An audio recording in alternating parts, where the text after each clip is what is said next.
Matur suwun, Nak. Iya. Ngancik suasana limbukan Ana ing adicara apa? dalam rangka apa jenenge iki hari bersih desa Iya. Desa Logandeng karo hari jadi Desa Logandeng sing kaping 124 taun no. Wah, tuwa banget ya, Mak. Iya, 124 taun. Iya. Iki uga di ana bintang tamu Oh iya. sing cilik-cilikane jare mapan ning Logandeng ning terus saiki mbuh lunga ning endi? Iya. Sapa Mbah Waluya? Ya iki mau wis bingung no. Aku ning kene arep ndagel apa? Anggere kowe salto rak do guyu aku. Iya, wis bingung. Ayo diaturi tindak ana ing panggung no. Ya. Monggo-monggo Mbah Waluya. Tindak panggung. Tindak mriki. Waluya lambine nganggo spray.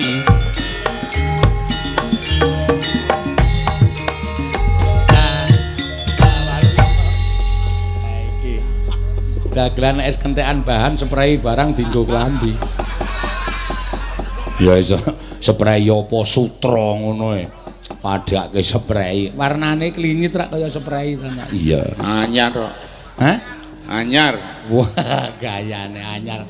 Dienggo ning desane dhewe, kelairane Mbah Waluya. Iya.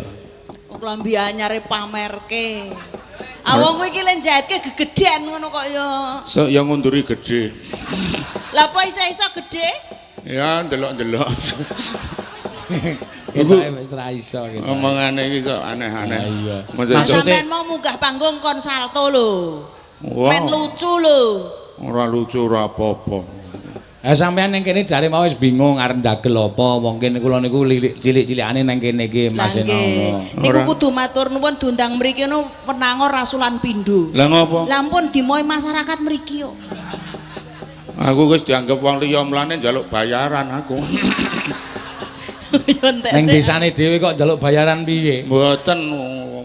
Iya. Kula labu-labet kuwi penting. Labu-labet ngene mboten ngrep-rep bayaran. Tenane.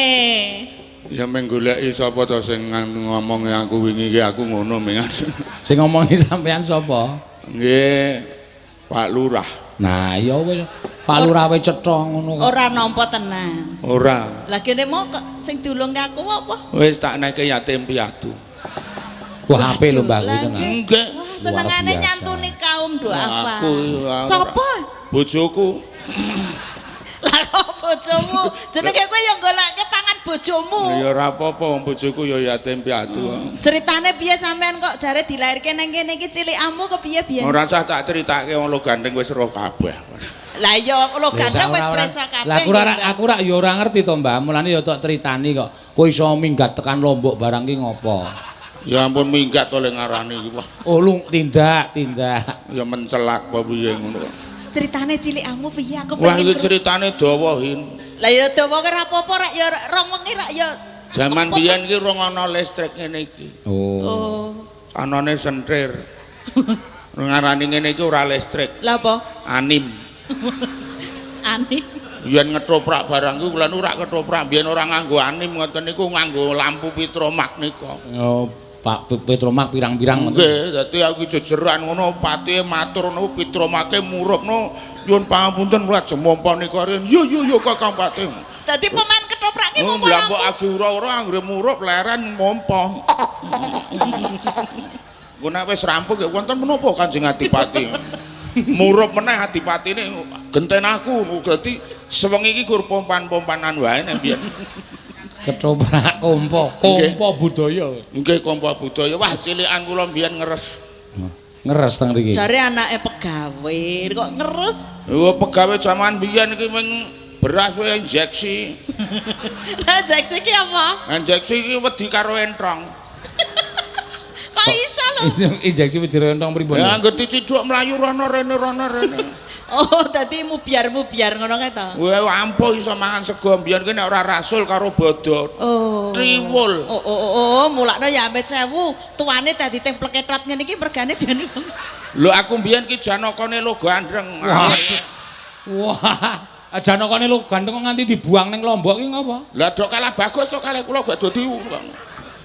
Kula niku bagus dhewe mbiyen ono lo gandreng. Sampeyan ki jane ngerti Janaka ki kaya ngapa to? Ya kaya aku iki. Ora wae Janaka ki lecir kuning bagus kok. Oh sing asli kae palsu. Wah goblok banget kowe ora dong wayang kowe cok nyeritake. Aku ki sing bendina ngerti wayang nggih Mbok Cange. Mbuh. Kandhane kok ora patek cocok.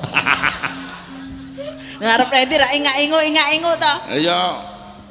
Pak Camat, Pak Sujoko, terus nggihipun Pak Agus, lajeng wonten Pak Sarjono, lajeng komplit sangat ingkang mboten kula sebat nyuwun pangapunten mboten apalas mon jangkar kirang prayogi ingkang rawuh ngaturaken wilujeng rawuh menawi Pak Lurah Banyusoco sing tak sebut ki semen calon nyawer-nyawer kok nek sing ora guyon. Ora ya kaya ngono ta sampean ki. Sampean ki wasis tenan lho. Nek jenenge jejalo ki kok wasismu lho. Ora urung ya tak setorke rupamu kowe lho dadak sing kasar ki rupa. lho apa kon wujud napa piye? Dapur manana genine apa piye kok lemane. Nggih kula ngestokke dawuh Mbok Cange. Nggih, wah menika kathah sangat pamundutan Pak Haji Parman ayam goreng. Nggih, Cange. Nyuwun apa, Mak? Nyuwun caping gunung dipun bawani. Nggih. Nggih, nggih. Oh, gagil nyekel wong amplope methuthuk kok. Lah jenenge ngestokke dawuh kok nek dikongkon lelet dikongkon kok ora mangkat-mangkat ngono rak ya. Sampeyan ampun ngewuhke kula to sampeyan kok aneh-aneh. Pak Parman. Iki ora tau mari-mari ki Parman wae. Asmane ki Pak Parman ora kok Pak Parman. Nggih, wah. Jan. Oh, sida semene ya iku waduh. Ora arep tak etung iki. Pira? Men kowe curiga. Ora, aku ora arep curiga, ora tau curiga. Matur nuwun Pak Parman, mangke Aku ki sak suwene dadi bojomu ora tau curiga kok. Aku ya mong manut to. Ya syukur. Neng omah apa-apa ya tak ladeni. Rangane apa to? Wong senengamu dolanan HP wae kok. Wong wedok anggere dolanan HP leno apa-apa. Ora ya muring to. Saniki lagi musime kaya ngoten niku. Ah iya. Iya. Awan dolanan HP, bengi dolanan HP, turu karo bojo dolanan HP, mbok dolanan liyane ra ana kok mana kok. Sik to. Aku ki nek ora entuk dolanan liyane kon dolanan apa? Ha ya aku ra bojomu to. Maksud lu? Apa godhok-godhoke wedang. Karepe kon dolanan HP ngono. Oh iya rasa kandrake kudune ya mijiran wong wedok. Rada rono, kowe nek ra cedhak aku ndak ngopo to? Meriang aku. Rada rono. Mau bojo kok kon lunga. Aku sing rada ngadoh kene. Ora kok sampean kok kipo-kipo karo anu garwane iki ngopo? Kok niku ora nyedhaki bakul bakmi ta mau niku. Nek moko wedakan trau. Ya ben senengane dhewe-dhewe kok. Caping gunung nggih Pak Praman nggih. Sinten monggo caping gunung dados tunggal pamit mboten kan. Kok aja ditawake kok ya. Timbangane bolak-balik caping gunung. Oh, bener. Lah ya ngersake trima liyane kok. Pak Lurah Banyusoco ngersake caping gunung, Pak Joko monggo Pak Lurah monggo. Nggih monggo liyane nunut nggih mboten napa-napa. Timbangane engko rampung nggih caping gunung meneh rak mangke boseni. Monggo sakniki mau monggo. Rano ya wis. Saben wengi urung. Mbok menawa nunggu sik. Aja kesusu. Monggo-monggo sinten ingkang badhe ngersakaken caping gunung. Wah, wong kok senengane kemelek-melek. Kok kemelek-melek? Kesusu. Kemelek-melek. Kemelek-melek. Wis urung. Wis. Wis cetha reneng iki. Ora wong sing ngersake we jare sampean kok.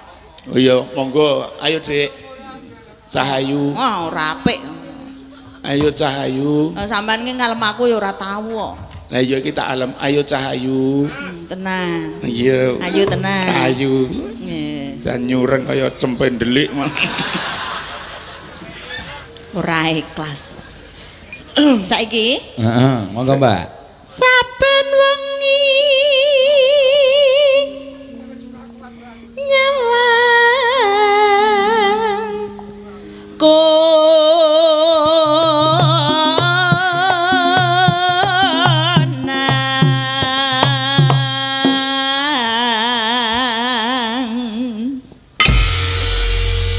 Kesembrono tunggone Om Yoyon.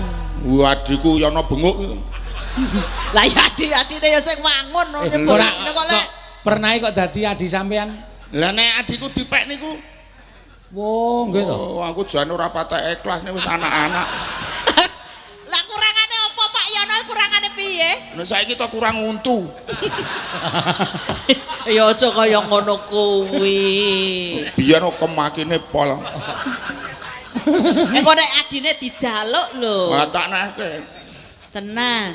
Ya ora mung guyon kowe karo mbokmu kok senengane kok kaya ngono kuwi ora tak rewangi mbiyen ki tenan lho Hin. Cilik aku nang kene iki. Kuwi dongeng mbok sange. Nggih. Cilikan kula ming nganggur klontang-klandung. Piye carane iso ndedit? Lah kula niku pengen nang negara. Nek yoja niku negara le ngarane. Oh nggih. Zaman semono. Nggih, jaman biyen aspale isuk teng Blegong nika.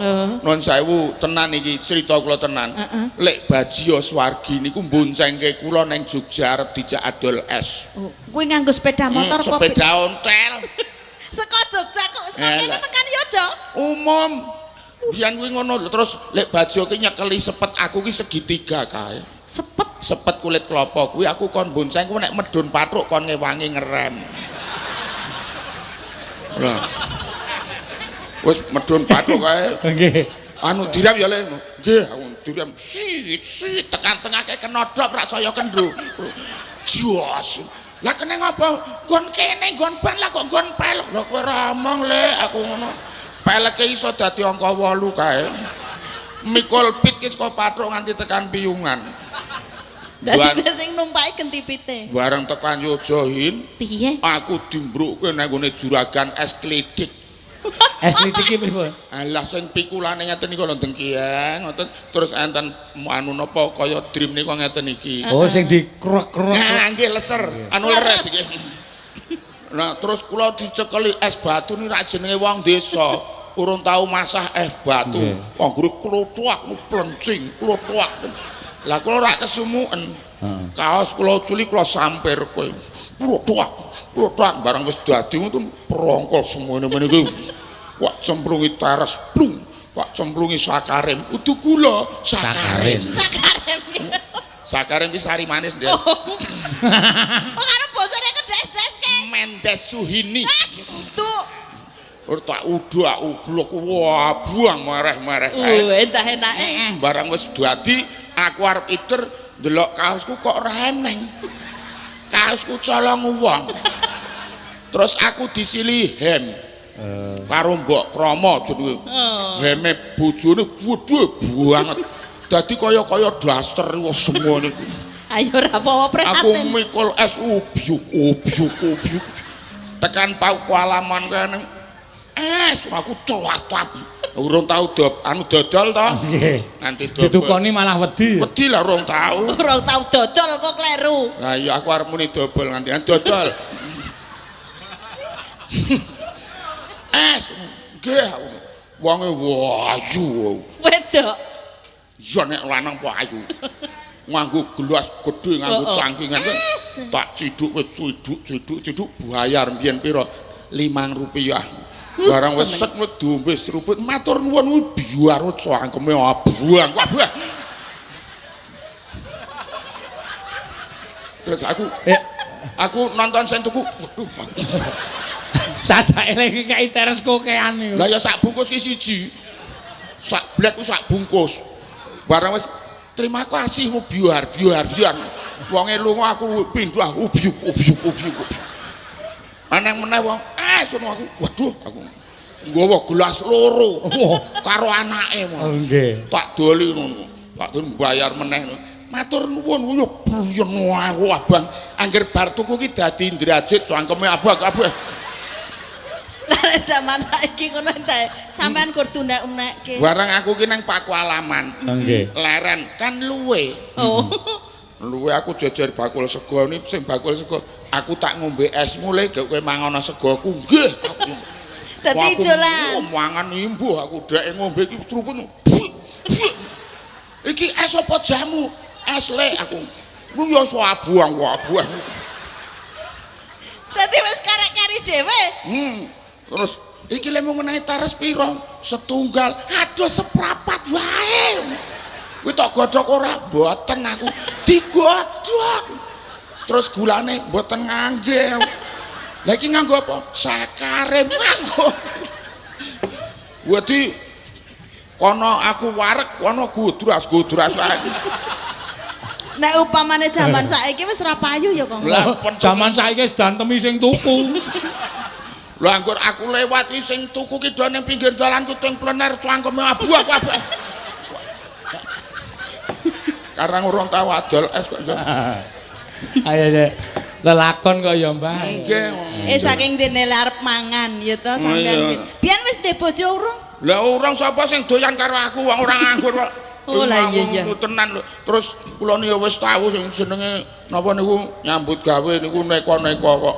Nggih. Wis tau kelangan kathok. Oh nyambut gawe kok iso kelangan kathok iki nyambut gawe apa coba? Buruh ning nggon bangunan. Lah kene kok kathok nganti iso ilang. Lah nek adus ki apa nganggo sak kathoke? Kathok tak sampire tak tinggal kosokan arep tak nggo reneng kok. Lanjut kek kepiye? Lah aku metu ya nganggo ciduk tok ngene ngono aku. Nganggo ciduk mlayu. Nggih. Atenan nyuwara tok. Mboten wong pas kok ukurane. Wah iya. Wah yo du ciduk. Gelas no ya. Iki dagelan anyar lho iki.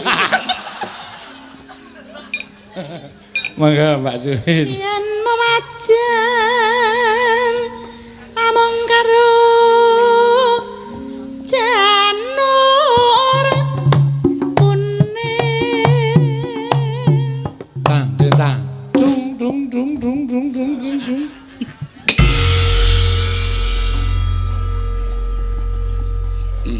Ya. Gentenan. Wah. Hah? Aku ki anggur kon bawa langsung serak. Oh, nek gayane ngapusi ngono nek serak tenan mah ra iso nyambut gawe. Ora apa-apa wis. Asem tenan burung kuwi anggur muni kon bawa langsung set. Nek dulungi duit? Ora. Kembang bae batun gunung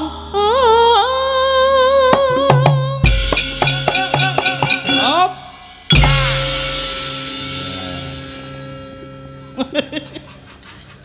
petakilan wong joget Ben ora wurung ya wiwit naik. pacitan Pacitan apa? aku neng bayek rasul kok Ya kuwi panganan sing enake pangan mlumah ro mengkurep ya kuwi. napa Bayek Kok iso? nek miring ya babak bunyak cangkeme.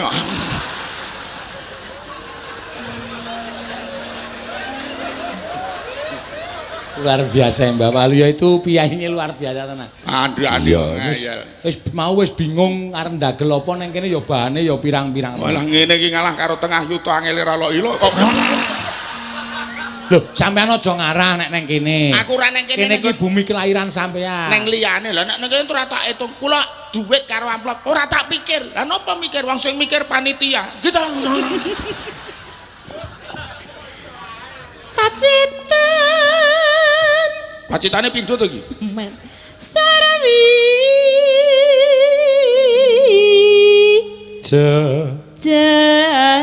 jana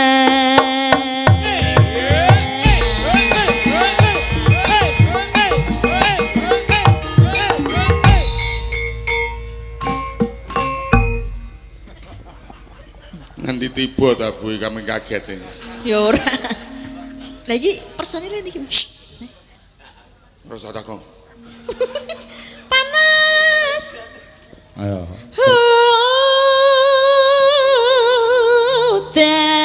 hutan Panas hutan. hutan suaramu Kandhane wong ngeyel.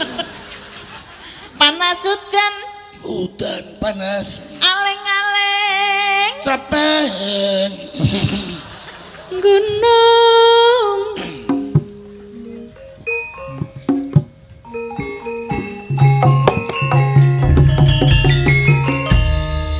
Nadian hawa hatana sarto lanang hinu mane banyu bening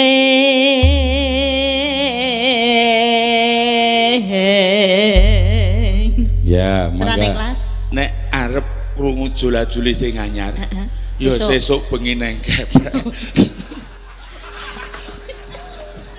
Ya aja dipilih sik pilih kasih ngono Wis kuwi. swara kula telas mbocangin. Mangke nek sesuk nek ten kepet tak pun bali malih. Nang boten kok milih-milih. Ngoten nggih. Ning ngombe iki sesuk sing ati-ati. Aku malah ro ngombe. Es. Terus lah kok ngurusi cangkemku. Sing kompak to. Dek jaman berjuang njur ngelingan anak lanang biyen tak openi ing saiki ana Ae.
Tak kira entek.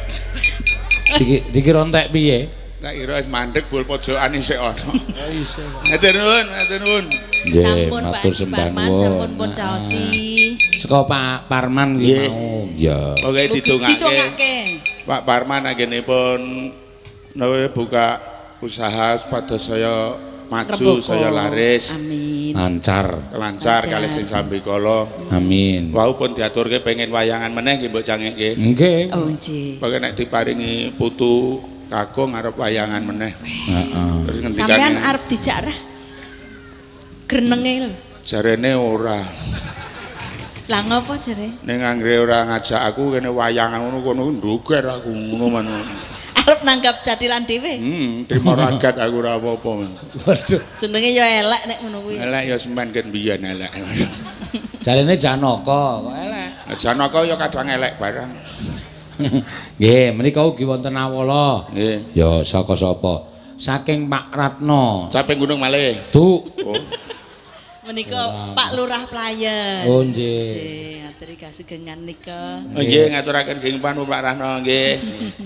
Duk Pak Ratno sapa ta iki? Pak Lurah, Oh. Pak Kepala Desa. Nggih, iki ya iso udu iki Pak Ratno sing nanggap aku wingi nang Gading wingi ya iso. Oh nggih. Oh, nggih saged nek ngaten nek Pak nika Pak Rahno niku Pak Ratno. Nggih. Oh, asmane padha kok. Nggih, jenengan anu rumah anu mboten, Pak? Lah ngopo to? Iki tak genahke. Ora upamane ora? Nggih napa mboten, Pak? Mboten to? Mboten. Oh, mangke kok Pak tulis nika. Ora ngendika ngono-ngono kok. Mangke apa? Mangke ajeng mirengke. Ki nyuwun podang kuning. Esokan. Ya iki podang kuning. Nggih. Lah kowe ngopo kok nyedak-nyedak iki ngopo?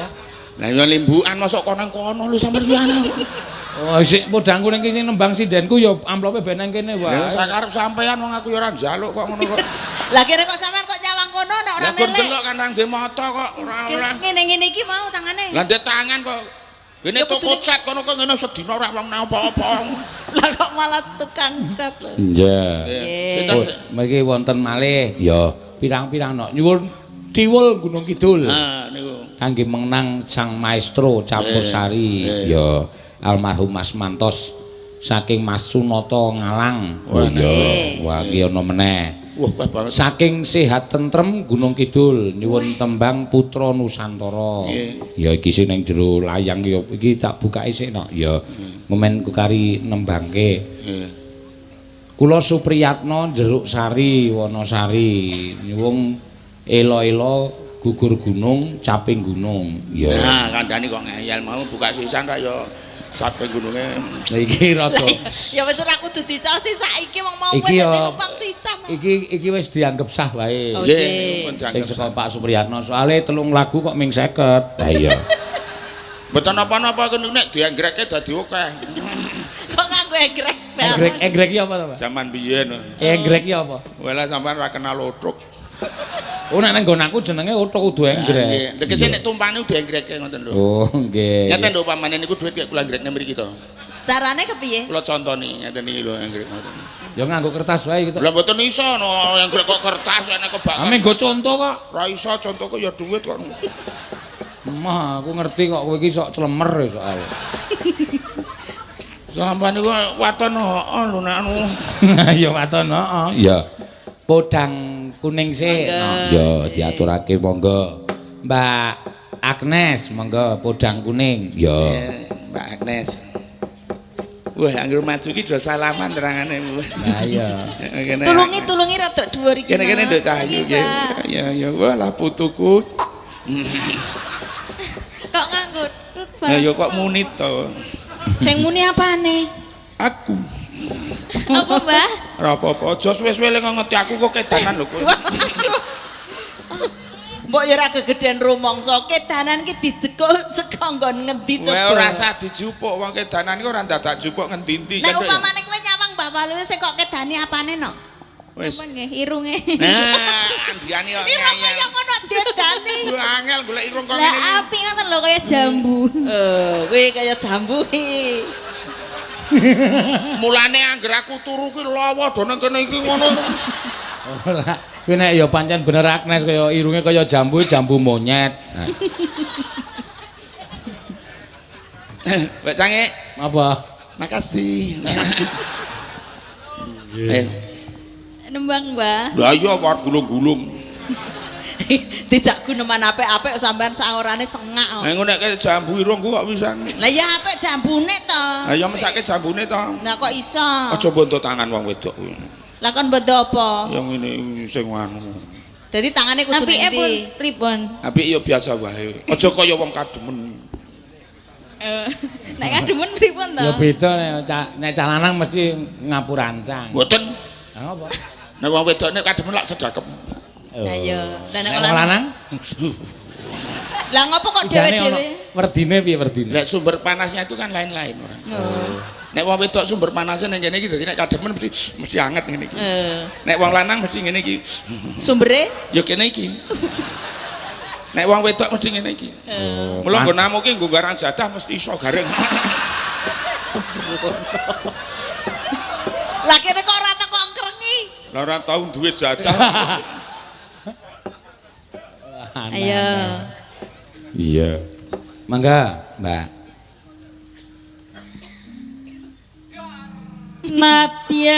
Nadyan wujute mung peksi Arep rupane meng manuk. Penjelasan. Aja pisan-pisan mengemengke manuk meng rupane manuk. Ki lho ana sing kualat ro manuk.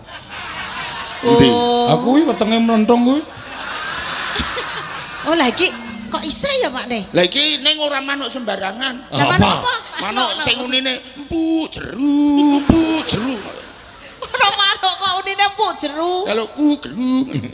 Jeruk puter. Manuk telaten.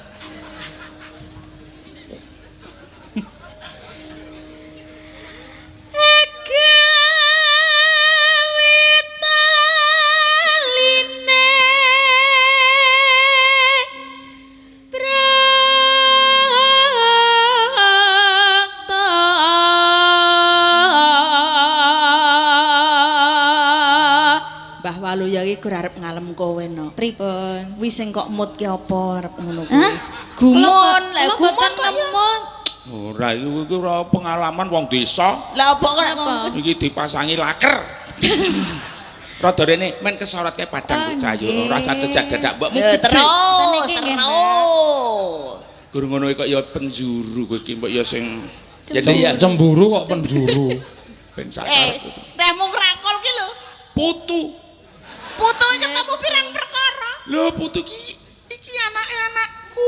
Anakmu Putu. sing ngendi? Lah ya anakku sing kae mbak ngono. Ana jenenge anak kok ngendi ana? Ya kuwi sing jenenge Adil Polomarto ya kuwi. Dadi anget nggih, Mbak. Anget suwe-suwe ra. Polomarto. Ya Ndik ya. Ngarani kleru. Wis ora usah nembang ngene wis sak wengi ra Lho apa-apa. niki Mbak Cange copi to jenengan presane. Kadek lek ngerangkul ku ya iya oh. Ya ben ya Ndik ya. Guru ngene wae ya. Kowe putuku. Alah jan anak wedok. Pripun? Kok tangane nang geger barang ki ngopo? Lah gur geger kowe nek ngarep ya kasus ya gur ngene wae kamu arep. Lah napa beda to? Beda no. Ngarep ki cok ngetokke lahar. Asik. Wis rada kendel. Ndel aku ki tokon kentil-kentil. Sampe tau ning Pol PP biyen ngajani aku elek banget sampean. Kowe nek wani muni ngene 10 juta nek kalingan mboten sampean. Kalingan. Ki sampean wani ora? Lah ya trimo ora. Mosok kon muni. Ayo Ndek. Terus ke nggih, Mbak. Lah iya cahayu. Kene tak leti men pagi kanggo mbokmu gedhe. Halo manis. Kaya rumahku kaya kowe iki rung tau ketemu wong ayu ngono lho. Bar ketemu wong ayu kok le nemplek ora. Aku ki elek ayu wis ngene iki ora apa-apa wis tak rampet wis. Iki ngopo to bocah iki? Tanganmu ku rasah ngenang-ngene iki wae lho. Lah nek tangan Cedhaki ya entuk ning rasa ngranggeh lho. Putu kok Aku nggih, nek Mbak. samar to tangane sampean ki jahil lho iki. Iki wis tau kena kasus lho sampean iki. Kok itu sarak ngene terus. Lah ya kowe iki mbok ya kelingan to hindik mesra karo aku ya ngene iki. Ora bae. Ning malah jarene nek wong cinta iki ketemune iki kupinge diselipi kembang ngono ki rada seneng. Lah iki tak selipi kembang malah muring-muring. Kembang apa? Ya kembang api. Dadi jedhak ngono. Karepe arep cinta ning malah golek kepala. Mawut-mawut. Apik lho ki Mbak tenan. Sae. Aja apik, sae. Sesuk aku nek ketemu wong wedok tak selipi kembang api. Iya. Ampun gen kuping. Ngono apa? Ya ngendi-endi lah. Ayo. Menduar. Wah. Alus manis tur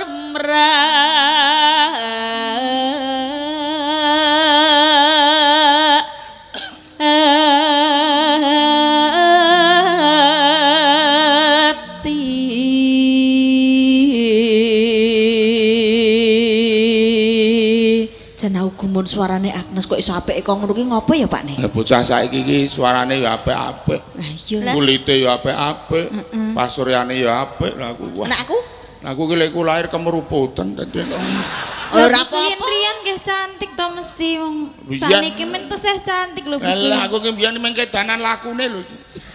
Sapa? Sampean apa? Nggih arep nang pasar aku ning burine lakune wah iso. Saiki lakune soalek buang.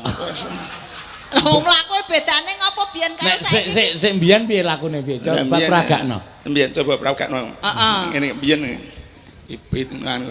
Wah, sukin lakune. Terus sampean ning burine. Zaman prawanku biyen. Nek saiki burine ning gang sempit kae ngono. Heeh. Ya apa iki? Apa iki? Wedok ngentut to piye, Cak? Ora iki lho, mburi ning balon lho. Oh, wajan sing. Zaman prawanku lakune ngono kuwi. Ya saiki ya ngono kuwi. Aku ning gune saya cedhak mongko gange sempit kae, ora ning wong. Waduh. Aku ayo bali aku. Edan. Ngentut ora ngerti nek aku ning burine lho. Bocah ora ndek isin blas aku. Aku malah wedi karo entut ya kuwi aku.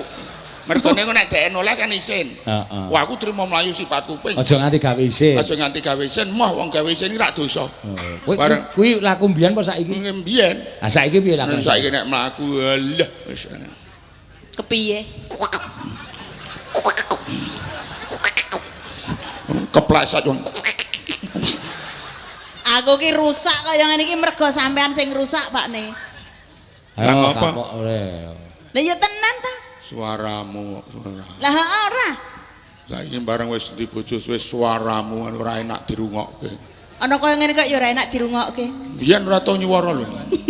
Kok ora tau nyuwara. Kayak perawan ora nyuwara blas. Barang saiki nyuwara ya. Wah lho.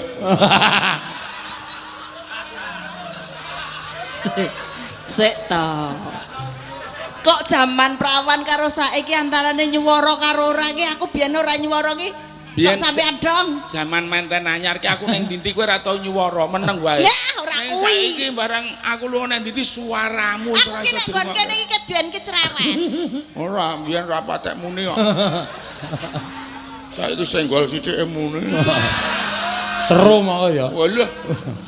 Aku tak lunga. Arep nanti, arep ngopo? Ning omah ora jenak mul silat pokoke silat kukusan ning biyen aku lunga sewengi meneng wae. Saiki rak jenenge ora ndek swara. Ora kuwi karepmu. Ngono wae lah.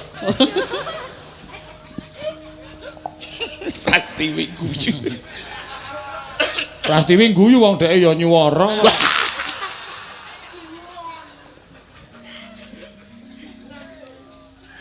Halus manis. Manuke halus tur legi. Ayo. Manuk apa manuk legi? Manuk klomet gula.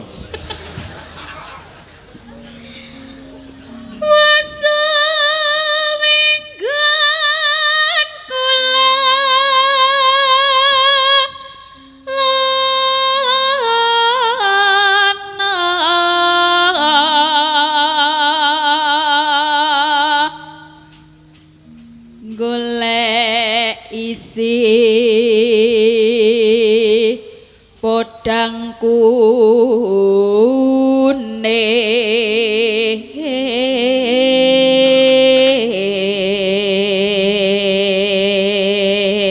Wis suwe le lunga saka omah meh goleki manuk podang kuning. Nggih. Ora entuk sing kuning.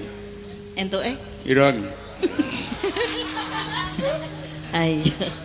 Jenenge gagak. Iya. Eno. Ibu bunga henga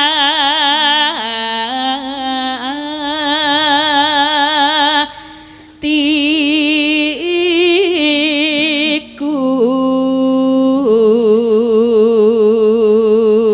Nah senenge atiku. Kepengin jeruk. Wah, murah. Tenan. Nek namati wae. Duh ana wong namati apa kok darane kepengin. Kira kok klomat-klamet. Dicangkem kok. Apa mesti nek cangkem ki nek klomat-klamet Lho iya no. Lah kene sumur ki meneng wae. Ah bener. Wis tau ngerti lambe sumur Sariawan apa piye? Kene kok cari anggere. Nesu, nek dingonokne nesu kuwi. Nggih, senengane nyuarani kancane nek disuarani genting ngono wae nesu. Sampeyan ki aja cok nesu to rupane ki lho dadi kok ngono. Lah, Wani ngrupak-ngrupake aku ya. Lah bojo ki sak une-unenane to. Saya sengak rumangsaku. Oh, nantang ta iki. Anggepmu nganti kaya wedok dhewe. Oh, nantang ta iki. Aku nek gelem ngono sadurunge entuk kowe aku tenan. Ngopo? Akeh wong ngantri iki. Waduh, ngantri arep ngepek bojo. Ya iya. Ya kowe ngopo? Aku iki kepepet oleh kowe iki. Ora sampeyan biyen ki sapa sing seneng ki kok ngono kuwi? Lho, dukun bayi. Umuk dukun bayi. Aku biyen yo calon dokter sing apik aku iki. Lho dokter ya pinter dukun bayi. Lah kok iso? Dokter ana wong preso ndak tak takoni lara napa. Nek dukun bayi diundang ngerti ling lara nggonti jujuk wis ora usah ndak sing-sing. Pinter dukun bayi. Jujuk ngono kuwi ya?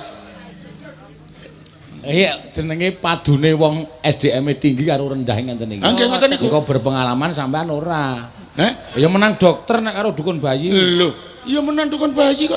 Ya ora to. Dokter ini dadak ditakoni sakit napa nggen pundi. Lah iku kudu ngono kuwi kan. Nek dukun bayi diundang ora usah. Ane ngono dokter sing ora ditakoni. Apa? Dokter hewan, Upamane pripun? ayo wedhus teko mumet ndase dus ngono ya ora mungkin.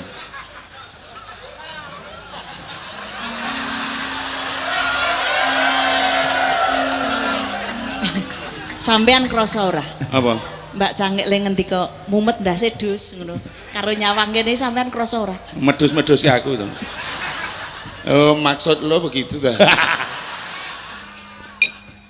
Awas ya, nanti saya balas lebih kejam. Tapi mohon maaf sebelumnya ya. Piye? Nanti andai kata saya balas ya lebih kejam, mohon maaf. Oh, ndak. Ya karena ini balas membalas. Boleh. Boleh kan? Boleh. Kita pakai bahasa Indonesia terus, nggak pakai bahasa Jawa ya? Iya, boleh. Boleh. Aja bola boleh saja, yang lain ya. Ayo silakan. Enggak mau. Teruskan sampai mana tadi? Sampai sini. Sampai mundur. Ini loh. Nembangnya ini loh. Ini, ayo. Yang mana? Wah, jangan gitu dong. Alah. Lah, Jakarta sedina mulai ra iso jopo.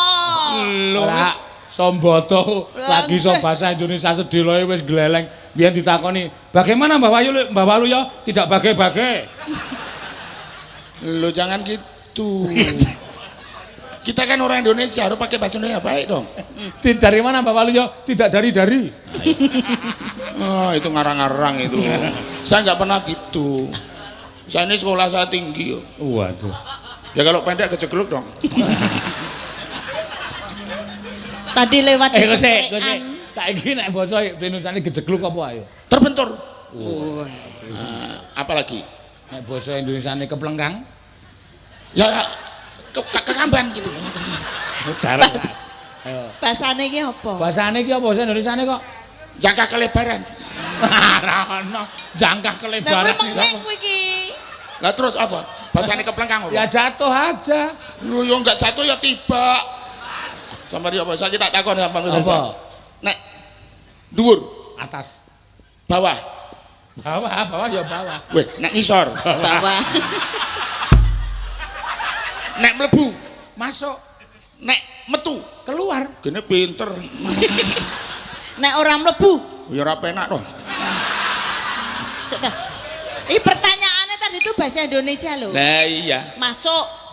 Ke dalam. Metu. Keluar. Mlebu. Masuk. Ora mlebu. Walah diomongi ora penak lah. Lurahe we ning kelurahan kok duku ora mlebu ning kelurahan iki napa? Tidak masuk. Oh ya kena wae ora penak to atine. Aneh. Mbok takon Pak Lurah. Lah mbok kowe iki rasa ngapalke basa Indonesia. Iya. Mbok sok wong Jawa iki basa krama. Basa krama iki sing luwih apik, luwih sopan. Nggih, malah luwih sopan. Tak bedheki ya. Siap. Basa kramane lor. Ler. Nah, basa kramane kulon. Kilet. Basa kramane kidul. Kidul. Ah, kowe ngopo? Jenenge ora iso basa. Basa kramane kidul kok. Kidul. Ora basa kuwi isih Ora Jawa. basa kuwi. Nek sampean kidul. Ngajengipun ler. Betul. Saiki hitung-hitungan basa Jawa. Basane Jawa siji, Setunggal, nek loro, kalih, telu, tiga, papat, sekawan, lima, gangsal, 6. 6. Ora basa. Kuwi ora basa. Lah ya ora ning Setunggal, kalih, basane. tiga, sekawan, Gangsal. Gangsal 6. 6. Lah ana basane. Ora ning Apa basane. basane? Gangsal langkung setunggal.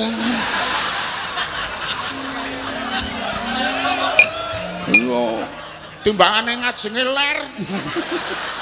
Apa?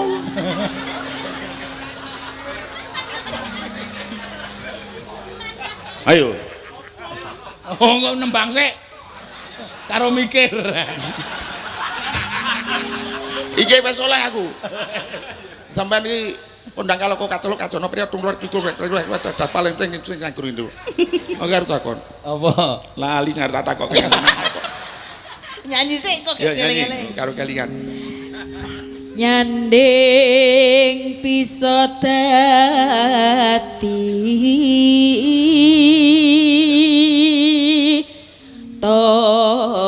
tombo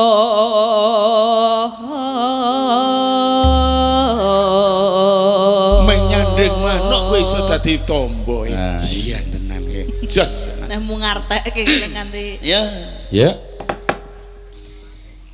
esuk awan ning omah wis ora krasan keluyuran anggoleki sing tak sayang mubeng miteran konku goleki ora krasa esuk awan nganti bengi neman yen nganti liya kang nyawang kleyang-kleyang tak sawang mencok ning empang kegancangan tak rindek saka katewan sarwi gocek dheweke ngalih pencokan lagae tak suwon mbak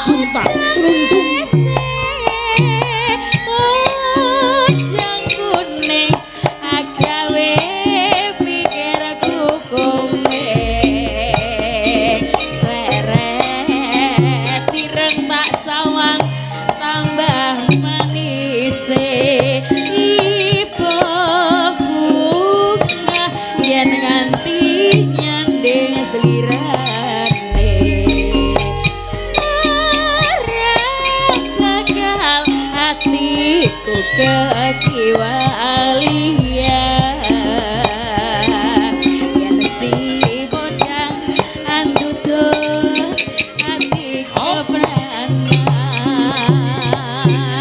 ora mandang hatiku tansaya tak salah sun ikan mulut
matur nuwun. Mati tulungi meleh. Ya tak. Jujur. Arep tenan iki lho. Dilungguhke ora? Wis ben lungguh dhewe kok dilungguh. Iya. Iya. Si mau podang kuning. Iya, pamundutan saka Pak Ratno. Sampun pun sendikani. Sampun pun sendikani. Iya. Dadosna panglipur. Saking sehat tentrem Gunung Kidul. Ki sehat tentrem ki apa lek iki? Mbah. Hah? Apa? RKO ka. Sampeyan ki dong ora. Apa? Lah kuwi malah sehat tentrem. Rokok walah. Oh, rokok sehat tentrem. ST sehat tentrem. Nggon ngendi? Nggon kene wong sok kene ngrokok mana. Rokok saiki tokone utawa alamate to lho, Dik. Lah mbuh jeneng yo Kok yo ora dong ngandene kok lho. Sehat tentrem nyuwun putra Nusantara. Nggih. Nggih, iki sing iso putra Nusantara ya sapa? Ika apa? Nggih saged. Oh, Ika ya isa beres iki. Diculi kudunge Beres anu beres. Kok jut kon nguculi iki sing kon nguculi Kuwi lho sing apane? go tutup dengkul kuwi lho. Ah diculi karepe ra karepe to Wah, sampeyan. lah yo ngrembyah kok. Ya dibenake, Nduk. Nah. Ya kene tak benakne. Iya ngono. Awas aja nglangkai wedang dadi kecut kok. Ora. Oh dilanggawe iso kecut. Ya. Ki ya lagi bar kualat romanuk no. Oh. Ning Apa lagi iya? sedilo. Iya. Ya. Oh ya ngati-ati. Oh, nah iya. Aja cedak-cedak Mbah Waluyo ndek kualatno. Kuwi Iki- yo malati no. Iki ceritane cara anune hamil. Bukan mengandung lho, hamil. Hamil. Bedane apa nek hamil karo Ya mengandung? sama saja. Beda. Nek Ora nek sing Nek- jeneng wedok iki mengandung ya padha wae iki ya meteng. Wah, hamil nek mengandung iki tegese beda. Lah tegese beda? apa? Nek hamil iki meteng, nek mengandung rung karuan meteng. Kok iso? Contohnya pamane Lah, kayak tomat. Minuman mengandung alkohol. Oh. Apa minuman meteng alkohol? Oh iya. Oh iya ya. Kok pinter Mbah jenengan? Adalah latihan ya. Dadi padha-padha mengandung ning maknane Beda. beda-beda. Ya, Awas ben. mengandung racun apa meteng racun ya ora. Kuwi asline iki ming pengertiannya yang berbeda. Ya yang Cara penting mengartikan. artinya. Heeh. Ayo Putra Nusantara. Nggih. Ning aku weling ya nok ya. Pripun? Nek bener-bener kowe iki mbobot aja pisan-pisan nganti batin Mbah Waluyo. Tenan kowe aku weling siji kuwi. Lah napa? Ndak turun. Wah iya. Lho turun aku ki padha karo ketiban pulung. Pulung apa? Lho pulung turun kuwi mah. Aja ya. Aja Ame-ame jabang bayi diplurut ping 3 nok. Aduh. Wah, aja mau sembrono. Lah ngapa? Wong sengit ki bakal ndulit. Nek wong seneng ngrung karuan kecepeng. Oh, Dadi berarti- sing biasa wae. Oh, Ngono to. Malah kowe aja sengit karo aku, kepara seneng karo aku. Aja cok nyiyo-nyiyo, nek ketemu aku kepara ngrangkula men anakmu ora turun aku. Ngono. Padune. Ya ora padune wong Sesuk kowe nek ngemikir Mbak Waluyo anakmu metu ceprot ora nangis lho. Lah Lah napa? Awe. Nangise saka njero wis awe. Kowe wis batin aduh Waluyo iki. Nek anggere metu ceprut wah sena iki. Ngono ora ya. Ora ana. Oh bayi kok suluk iki cara ngendi. Lah ya ora ana bayi kok lahir kok lahir ngono ya ora ana. Masa bayi anake Waluyo. Anggere mari cedhul wah sena. Ngono piye? Wah. Ayo, soalnya batin sampean. Ora aku ra mbaten kok. Aja batin aku. Pirang sasi to? Bojoku ya meteng agek 3 dina iki lho. Apa? Nek 3 dina iki kowe iki ora iso dimanake meteng apa ora? Meteng Ora kok dikapak-kapake kok meteng lho. Wah, Oh sampean angger tak cedhake gur kemekelen kok. Lah napa? Ya ayo bojoku. takonan kuwi.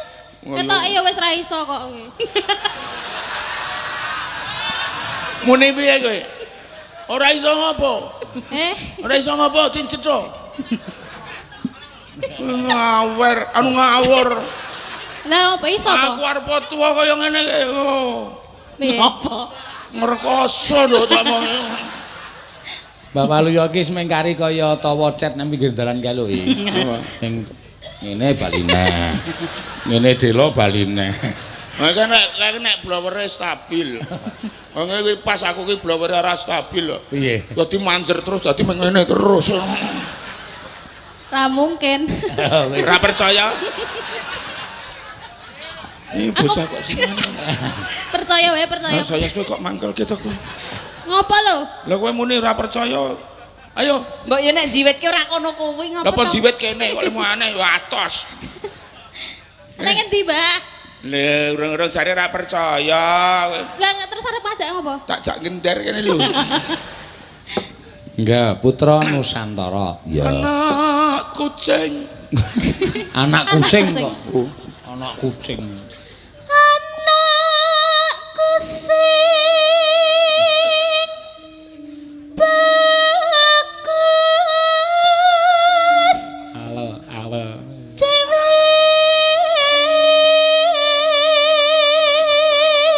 Bareng arep lahir suarane ale.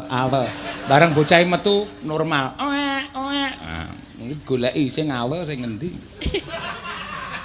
Bareng wis apa metu nu bareng wis iso ngomong ning kukuse dupa kemelun. Nek anake sapa iki?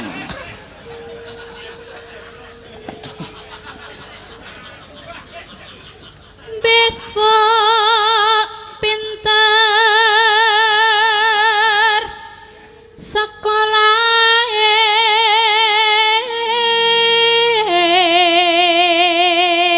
Suarane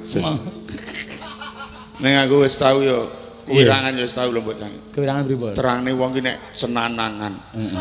Kemaki. Mongko ora bagus, truk mis. Ora becik iso kewirangan. Kewirangane pripun? Lah kula wis tau kok nyopir truk muat watu. Sing ngunggahke tenagane kula jagongan karo sing duwe watu. Ana wong nggo drigen saka kidul kono ku wayu putih. Aku takon karo sing duwe watu. Sapa kae? Bojo kula, Pak. Wah, asem aku kan. Nek senengane kaya ngono kuwi. Wah, disuguh wedal legi iki iso pahit ya rasane. Aku jenenge mripat cenanangan. Lah mula niku. Lah wong suwe lunga tekan ngomah kepethuk mboke ya pangling kok sampean iki. Iya. Rembokmu ki cok mulah malih. Mbokne sapa sing mulah malih? Mbokne Suhan, anu Suhin. Ayo, Nduk, wis rasa ngrungokke omongane wong ora genah. Yen wis bisa nyambut gawe Yen wis bisa nyambut gawe kudu mlaku sakmestine. Ki sing ora cocok keri dhewe iki aku. Kok ora cocok piye? Lah nek yen wis bisa nyambut gawe kudu mlaku lah telat lah tempate nyambut gawe adoh lho. Kok kudu mlaku? Lah saiki sepeda motor kuwi akeh kok. Kowe iki senengane mengartikan basa Jawa ki ora padha karo sing dikarepke. Yen wis bisa nyambut gawe kudu mlaku. Lah telat. Lah kowe iki aja kok pedhot tengah. Dadi kudu mlaku sak mestine ora kok mlaku ki kok arteke dhewe mestine iki dhewe ora ngono kuwi. Lah kudu mlaku sak mestine mlaku ngene iki to. Ngomahe Klaten le nyambut gawe ning Gunung Kidul mlaku. Tegese mlaku sak mestine iki ora mung tumindak sak kepenake dhewe. Lah yo diganti aja tumindak gak kepenake dhewe ngono. Ayo ora pas. Ayo sengene sing ngrepto nggih Mbak Cange. Nggih kok ya. Wis buru wilangane wis diitung kok. Iya rasa do yele-yelan. Aku ngandani kowe kok. Gak aku ndak kaya Kaya iki jenengan iku. kandhani ndak kaya mentrok. Kok kaya mentok piye? Mentrok tak kandhani. Kowe iki nek aku upama kowe iki mentok kuwi ora usah dadi kandhani wong kowe iki rasa dikandhani wis nelek terus kok mentok.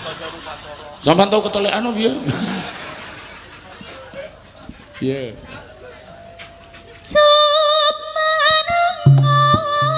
Kira anakku ojo pijer nangis wae anakku sing bagus dhewe besok pinter sekolah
ngenone bisa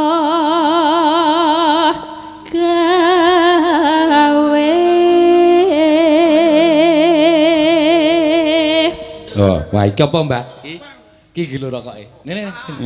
Didum kene ora. Ngene ora apa-apa. Oh.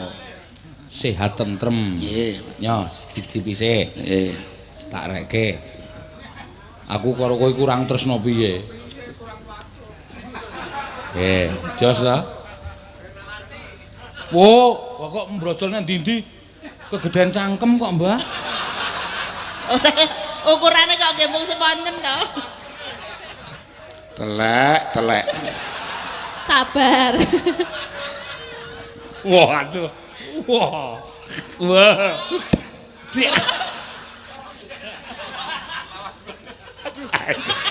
Dagelan zaman biyen. Ya.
Bob. Tak. Bertugas. Sing ngendang sing asli. Ayo, Mbah Yono. Ayo, Mbah. Oh, apik kendangane kok ya.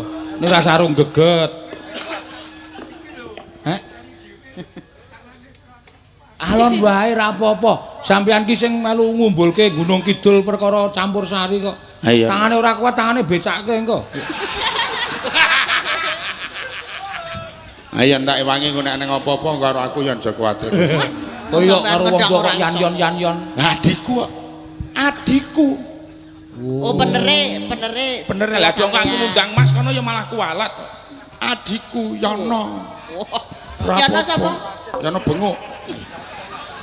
Kok iso diceluk Yono Benguk? Lho, terkenalnya memang Yono Benguk, mboten napa-napa. Kaya kula niku Waluyo ning terkenale Rudi. Ora apa-apa wong kok. Oh, urung tau ene wong sing ngomong ke apa? Nek ngertiku neng jaba-jaba ki Waluyo nduwer kok. Ora ana wong tak aku Waluyo nduwer. Rudi ki ana artine. Apa? Awake kuru ning Gedhi. Iya. Nggih, Mbah. Kali dhewe kula tumunge babam. Adoh dunung. Oh,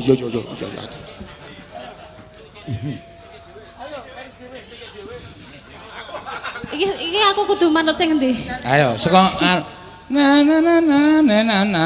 Ya.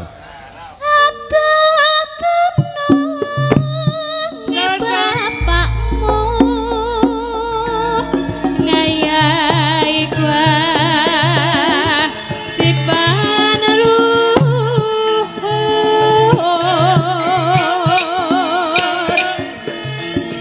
yen wis rampung mundur raswanto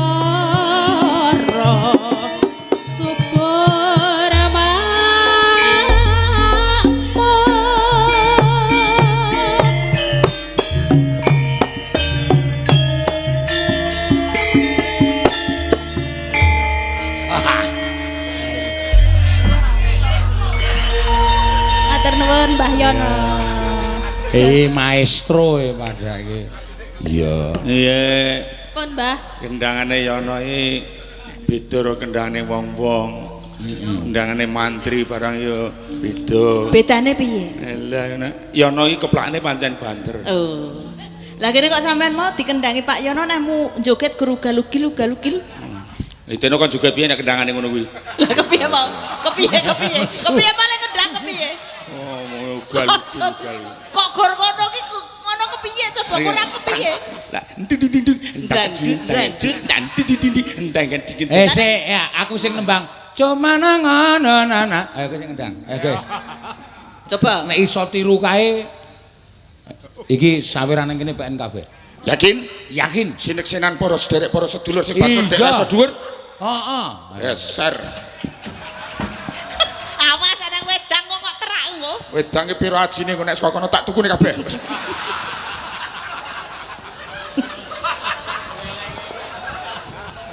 Saka ngarep apa saka nggon? Ayo, nganggone sing nembang kleru, aja takon dosa. Ngancam to. Ya aku nek kuwi cakepane ora apal ben ditembang. Nggih. Weng ula Aduh dununge.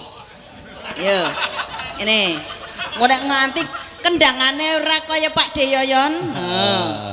Tenan iki tak bu. Saweranmu mongko dijaluk lho. Ya iki sekseni ya iki saka Pak Ratno. Pira? 300. Iki mau saka nganu 50. Waduh. Mbokmu nyicil ayam.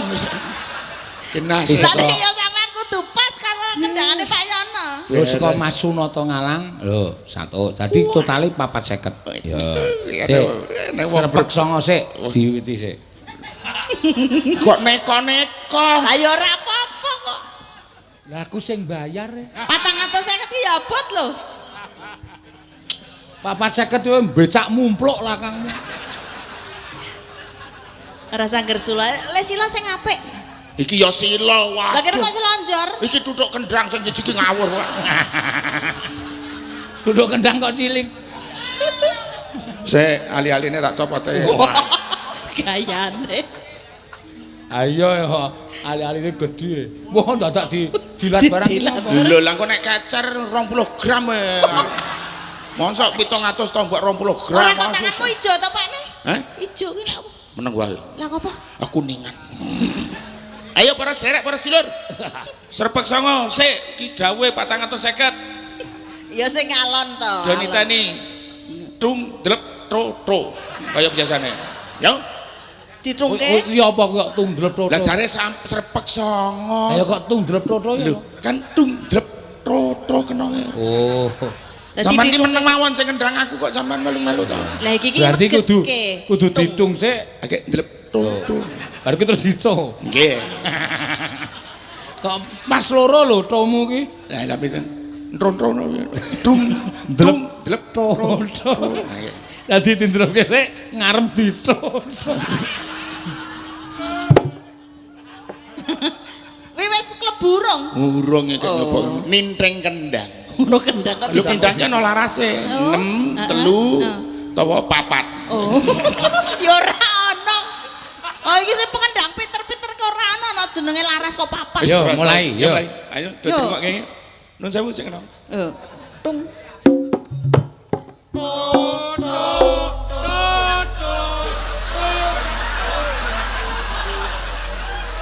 Ya ora ngerti aku nek terangane adepan karo wiyaga pokok-pokok ira dong aku. Jo sembrono lho sampean kok mekok-mekok wong pinter lho. Trodo nu ngangge gamelan nggih Mas, mboten ngangge dalan walang. Sampean le opo ora cetha. Srebek songo sok gaya ora iso gayane ngono. Ayo. Nun sewu para Digenahke nganggo gamelan. Aku ora cetha kok mau ming tundrep toto. Lah tak kira iki ya toto tenan. Lah tak kira ki omong karo wong cerdas bolora. Monggo. Nun sewu. Ayo sing cetha ya iki tenan. Selak wengi wis sempurna.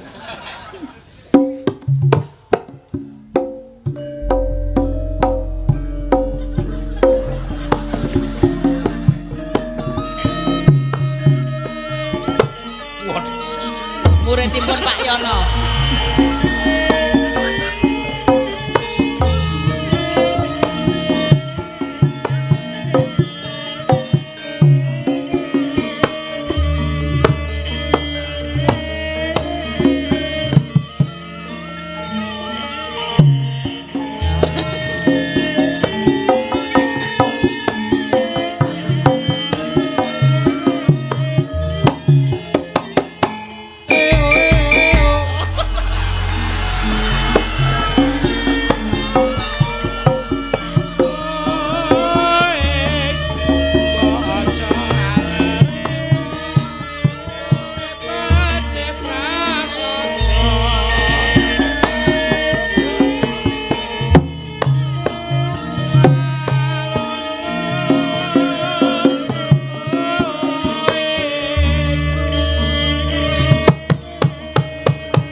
Niku tegese pripun? Sesat maju.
Ngono kok arep ngendangi putra Nusantara. Lah kok jan muring-muring lho. Sampeyan iki ngopo? Lha iki arep ngendangi putra srepek kowe ora petha kok. Kepiye sampeyan arep muring-muring karo kanca-kanca apa? Ora cangkemku kemeng. Oh ngendang kene.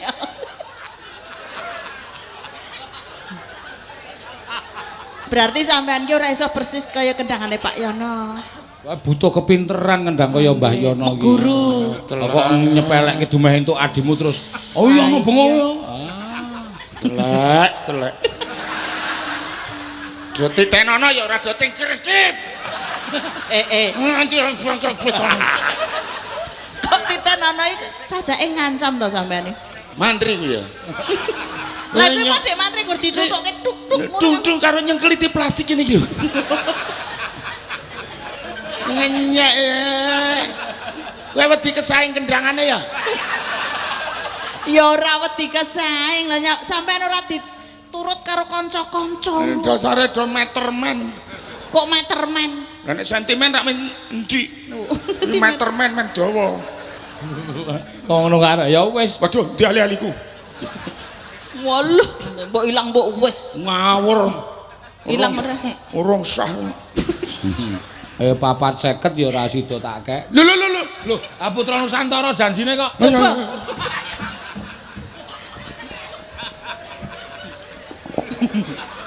Wis lah meso golek tambahan tenan iki. Ayo, kowe hin.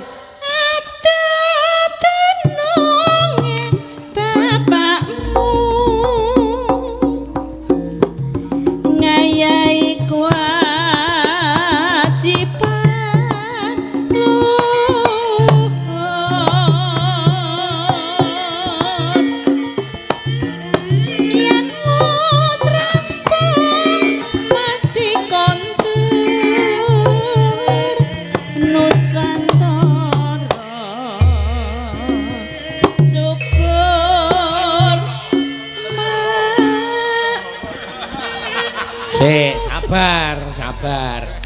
Iki ana yurine, mergo sing ngendang asli ana. Padha ora, Mbah? Ora padha. Goblok kowe ki 100. Ayo. Lah yuri ki jujur kok. Ayo. Jujur lho. Ayo kae. Ora padha kok. Lah ya iki ora usah dikodani. 100 watt. Gagal. Kemenangan gagal. Ayuri tidak nganu kok. Masa ya ora dibalani meneh. Ada tununge bapakmu. Iya. Muni aja ngono kowe. Lomba kok baleni. Lah iya. Ya kene 250. Ah ora iso. Apa juri muni ora padha langsung cetha kok. Oh lah ya ono ki asem tenan kok. Jujur ki ngono kuwi kok. Ya ora apa-apa. Ya kita mbok kesel ndang iki wae. Piro iki? Lho 50 kok. Ya ora apa-apa. Lemune piro mripate arep kok jek arep tiba. 50 ora apa-apa. Embangane trung. Lah iya, matur nuwun. Halo matur nuwun apa? Wis diparingi kok. Oh, tanganku nganti abang disalah-salahke terus. Monggo jane apik tenan lho ngendang iku mau. Lah wong jurine wis jujur ngono. Oh, jujur ketane ora nggo koda aku jarene men tekno aja kesuwen nek jarene nggo koda mbak koda pira wae iso aku. Blintang gedhe nudun. Monggo ambek cange. Nggih. Apa meneh Mbah Waluya sing isih kurang coba telitinan nya. Nggih, mangke pun sendikane menawi taksih modal mboten ngangge gara-garanipun. Nggih. Kripik gedang kripik telo sing sithik edang wadon rata. Lho. Lah kok sing ngrampungi sampean ki sampean dalange kok. Lah aku ya ora ngrampungi muni ngono kok ora kudu rampung kok. Lah kok muni kripik gedang kripik telo? Lah muni kripik gedang muni lemper ya ora apa-apa kok sampean. Nggih. Ya wis yo. Diteruske dhisik ya Nak. Ya mengko ndak gelo penggalihe. Ya ora ketang kaya ngapa akeh sing padha ngenteni critane. Ya ayo ditaruske dhisik Mak. Diteruske tok ditaruske ya. Alon-alon.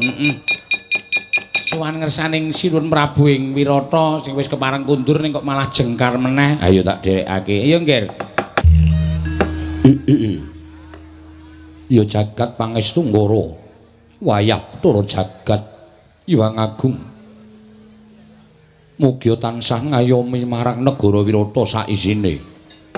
Kaki Prabu Ndarawati. Kaki Prabu Ngamarta Werkudara. Lan kabeh putu-putuku wiwit budal bali marang negara ing Wirata ninggal marang pesanggrahan Randuwatangan penggalihing pun yang tumpangsuh ribet nggonku bakal matrapake sarta nggonku bakal nyelehake marang rasa pangrasa putu patine Si Duryudana ana ing Tegal Kurukasetra dadi tandha purnaning Bratayuda Jaya Binangun pundhating lelakoning Duryudana sakurawane ingkang hambek angkara lan dadi tandha baline kamukten Ngastina lan Ngendraprasta marang wewengkon panguwasaning Pandhawa. Nadyan kudu mawa pangorbanan muntrating marus pecating nyawa ingkang ora isa diitung sanak kadang sentana kawula klebu kula warga dadi pitukane baline kamuktening Pandhawa. Yen upama iki aku kudu nangis mestine wae ana bab-bab ingkang pernah lan pantes ndak tangisi. Aku jejering wong tuwa, ngibarate kaya dening ngulatake marang solah bawaning anak ingkang luput saka bebaya pati nanging nandhang cacat raga selawase urip. Putu-putuku padha mati. Anak-anakku padha mati. Kabeh mati ana ing peperangan. Lah kok aku sing gerangan kaya ngene isih seger lan isih cetha nyawang marang gelaring jagat. Kresna. Mula aku kandha mau ngarep lamun tumpang sunggonku bakal matrapake kahananku iki, terus aku kudu piye? Apa pantes lan memper aku ngucapake syukur marang Gusti dene Pandhawa bisa lulus ngene padha nglakoni Bratayuda kanthi rupian-rupian kekebak ing kabungahan. Apa pantes aku ngrasakake marem seneng yen to ngelingi marang patine anak-anak lan putu-putuku kabeh ingkang padha dadi tumbal ana ing Bratayuda. Mula coba saiki gagapana gelar lan gulungen yen wis Pandhawa menang kaya ngene iki sing mbok rasakake apa tumanjane nggo nendi sing mbok gawe marem kuwi nggo napa. Aku yen weruh kukus sing isih ku mendeng nang Tegal Kurukasetra kae, rasane kepengin banget mbahmu iki mati obong ana kono mbelani marang anak-anakku lan putu-putuku sing padha gugur ning peperangan kae. Puluh ngukup kemenangan nanging kudu ngorbanake marang sedulur, ngorbanake marang kulit daging, terus tumanjane nggo napa? Kresna. Kaki Prabu Ndarawati. Nuwun sewu Kanjeng Eyang. Menawi pandanganipun Kanjeng Eyang menika katujokaken dhateng ing wayahing Ndarawati, kula menika malah gumun dhateng kamontenanipun Kanjeng Eyang. Lho, kok gumun piye? Aku ngudar gagasan kaya ngene kok malah mbok gumuni kuwi piye? Kaya aja sembrono lho Kresna, aku iki ngrasake tenan. Iki aja mbok anggep tembung sembranan. Mangkira miyen to? Kula menika ugi badhe matur saestu, kula menika mboten badhe sembrono. Wis kage kowe matura. Piye? Nuwun sewu, kula menika gumun. Kula menika gumun kalian paduka Kanjeng Eyang. Mila kula waspadakaken wiwit budal saking pesanggrahan Randu Watangan ngantos dumugi negari Wirata ketingal pasemon paduka Kanjeng Eyang ingkang tansah katingal cawus guwaya. Iwagli gaping paningal ingkang boten tajem. Jebul pinanggihipun wonten samukawis ingkang ganggubel wonten penggalih paduka Kanjeng Eyang. Putu Prabu. Jarine Putu Prabu kuwi titising Sang Hyang Wisnu kena ngapa dadak tambuh perkara kahananku. Yen lumrah Putu Prabu mesti bisa maca marang batine Matswapati. Nuwun sewu. Kula badhe munjuk atur kawiwitan nalika kula minangka duta dipun utus dening para Pandhawa hanjabel negari Ngastina. Nalika semanten ingkang penggalipun kobar makantar-kantar menika saking pangraos kula malah paduka Kanjeng Eyang ingkang boten kendhat anggenipun tansah ngajab peperangan Bratayuda menawi Kurawa Jukeng ngekahi Praja Ngastina lan Ngamarta Pandhawa kedah ngrebat sarana peperangan. Nanging nuwun sewu, kenging menapa sareng sakmenika sampun kelampah malah sampun purna kanthi kemenanganipun para Pandhawa. Lah kok penggalipun Kanjeng Eyang sakmenika nembe nandhang gegeton dhateng lelampahan. Menawi cara Kresna menika mboten wonten ginanipun, tegesipun Kanjeng Eyang menika tiyang sepuh ingkang pupur-pupur sak sampunipun benjut rak ngaten. Aku ora getun. Aku ora getun Kresna. Aku ora getun marang peperangan kang dumadi jernyatane Pandhawa ingkang ngukup kemenangan. Nanging jeneng wis lumrah. Yen aku wong tuwa ingkang tinuwakake dening Pandhawa, banjur jroning kemenangan iki aku kelingan marang para senopati kang padha gugur, padha mati ana ing peperangan, mongko kuwi kulit dagingku dhewe, Putu Prabu. Nuwun sewu. Ing nami perang menika petanganipun namung werni kalih, menang apa kalah, mukti apa mati, ngaten kemawon. Turta para senopati putra wayah majeng wonten peperangan menika mboten sarana pineksa. Nanging sami ngiklasaken dhateng gesangipun kinarya tetombok kemenanganipun pepunden. Menika sampun sakmestenipun. Malah saking petangan kula ingkang sami gugur menika dados satriya kusuma bangsa ingkang boten badhe banger bacin asmanipun nanging tetep badhe arum mangambar. Karana lekasipun anggenipun sampun purun bebila dhateng sesepuh lan pinisepuh. Putra wayah ingkang sami gugur menika netepi jejering anak ingkang sampun sakmestenipun nyuwargakaken dhateng tiyang sepuh, mikul dhuwur mendem jero dhateng tiyang sepuh.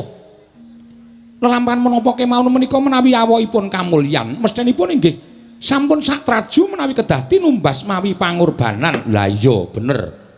Kowe iso matur kaya mengkono kuwi merga kowe ora rumangsa kelangan marang anak, kowe ora kelangan karo kulit dagingmu ana Bratayuda. Mula aturmu entreng wae babagan perkara iki. Lho mangke miyen. Nuwun sewu lho. Menika mangke mindak salin perkawis lho Kanjeng Eyang. Srawung kula kalian para Pandhawa menika wiwit kuncung ngantos gelung, wiwit jabang ngantos laprang, Pandhawa nandhang sakit, kula ngraosaken sakit lan budidaya ngusadani. Pandhawa nandhang pepeteng, kula budidaya madhangaken manut kadiwasan kula. Mila pangraos kula kalian para Pandhawa menika sampun kados dene sederek tunggal bapa biyung, tunggal kulit daging. Tresna kula dhateng anak-anak Pandhawa menika kula rengkuh kados dene anak kula piyambak, malah sampun marambah makaping-kaping kula menika ngentengaken kulawarga Ndarawati nanging ngawrataken Pandhawa. Menawi kula lajeng dipun dakwa, kula mboten ngraosaken pejahipun putra wayah. Pandhawa menika kula mboten trima Kanjeng Eyang, kula mboten trima estu.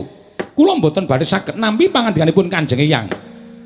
Lho la yen kowe matur ora trima, ora isa nampa kuwi njur kowe arep apa coba? Kowe arep mancai rembuke eyangmu Matswapati nganggo tembungmu sing kepiye? Aku tak krungu. Ha nggih. Nanging ngaten kula badhe munjuk atur ngesanipun paduka Kanjeng Eyang. Ya piye? Nuwun sewu nadyan kula menika mboten pejah. Kula mboten tatu nanging ugi nderek taker maros milang tatu wonten Bratayuda. Nuwun sewu Yang. Kula mboten badhe ngetingal-ngetingalaken labetan babar pisan mboten. Namung sumados Kanjeng Eyang priksa kemawon. Wondene bab pejahipun para Sentana garwa putra menika estunipun sampun kinodrat, sampun pinesti lelampahanipun gesangipun kadah kados mekaten. Jer titah menika namung anut dhateng kodrating Hyang Mahanasa. Gesang menika namung nglampahi 3 perkawis. lahir netepi kewajiban tumunten mati. Yo. Lahir titah linairaken wonten ing jagat menika sampun kinantenan kodratipun piyambak-piyambak kodrating Hyang Mahanasa ing kedah linampahan dening saben titahipun. Salajengipun netepi kewajiban tiyang gesang wonten ing alam padang menika nggadahi kewajiban miturut jejeripun piyambak-piyambak lan kedah dipun rampungaken lan boten saged dipun sulihaken dening tiyang sanes ugi boten saged dipun tandangi dening tiyang sanes. Dados tiyang ingkang sampun gagah netepi darmaning gesang menika kedah tetep dhateng sesanggemanipun bungah susah abot enteng bejo cilaka menika rasaning penandanging saklebeting kewajiban purun inggih kedah dipun lampahi, mboten purun inggih kedah dipun lampahi wong wis kebacut urip. Yo. Monggo ingkang titah dados tiyang gesang menika rata-rata sami nampik lan milih. Emoh iki njaluk kae, emoh saiki njaluk sesuk, emoh sing kaya ngene njaluk sing kaya ngono. Mila lajeng tuwa pambudidaya. Jalaran dereng kantenan kesugihan kamulyan miwah kesusahan menika mujudaken kacilakan. Sauger sedaya linandhesan penggalih ingkang madhep mantep lan jujur. Amargi ingkang hanjuk wonten kamukten lan kawibawan menika kathah ingkang medal kasusahan lan pangorbanan. Eyang, menawi cara kula sangunipun tiyang gesang menika namung tekad wani keduga gelem nglakoni sakkaing penandang saklebeting kewajiban. Awit katen. Racak-racakipun tiyang gesang kala wau wani nanging boten sami kedugi, wonten ingkang kedugi nanging boten purun, wonten ingkang purun nanging boten wani. Milanipun tetiga kala wau kedah dipun dadosaken setunggal inggih menika wani, kedugi, miwah gelem. Mila melarat ya wani, sugih ya wani, bungah ya wani, susah ya wani. Kados peperangan menika sami majeng wonten peperangan menika sampun sami-sami kedugi, miwah gelem. Dados menang ya wani, mati ya ora wedi. Dados tiyang ingkang mboten wani, mboten kedugi lan mboten purun ateges titah menika ugi selak dhateng gesangipun. Uripe ya mung urip-uripan ngaten kemawon. Ingkang tundhonipun gesangipun menika tanpa gina. Namung badhe ngrepotaken dhateng sanak sederekipun. Jejere wis wani dadi patih, ya dadi patih sing keduga lan gelem. Dadi wrangkaning nalindra sing bisa dipercaya lan bisa ngayomi lan ngayemi marang para kawula. Jejere dadi wong sudra ya dilakoni bungah susah bejo cilaka sugih miskin ditampa kanthi penggalih ingkang lomba. Dene jejere dadi nalindra ya dadi ratu sing apik sing bisa dadi pepayunging para kawula adil para marta. Ora dadi ratu kok kongas nangis wis tuwa we gembeng. Salajengipun mati. Mati menika ugi sampun kodrat menawi sampun purna jejibanipun. Menawi sampun purna kewajibanipun tiyang gesang menika puruhipun wonten pundi malih kejawi mung mati. Dene caranipun gayuh pati kala wau mawarni-warni wangsul dhateng anut kodratipun piyambak-piyambak. Digedhongana dikuncenana menawi sampun pinesti tartemtu badhe pejah wangsul dhateng Gusti Ing Mahanasa. Dados babakan guguripun para wonten madyaning Bratayuda menika menawi saking kula inggih sampun pinesti lan kedah mekaten lampahipun anut pepesthen kala wau. Menawi lajeng namung dipun getuni menika malah namung bebecer dhateng penggalih ingkang boten wonten ginanipun Yang. Sakmenika langkung mrayogi menawi lajeng sesarengan ngrantam lelampahan ingkang badhe dhateng menika. Menika malah langkung prayogi sampun ngantos panjenengan Pandhawa Kanjeng Hyang menggalih dhateng kawontenan ingkang sampun kepungkur. Menika namung bebecer penggalih ingkang tanpa guna Kanjeng Hyang. Kanjeng Hyang Masawati. Handalah ingkang beswita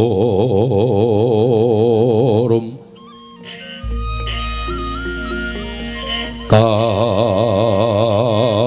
kasilring samirana mrih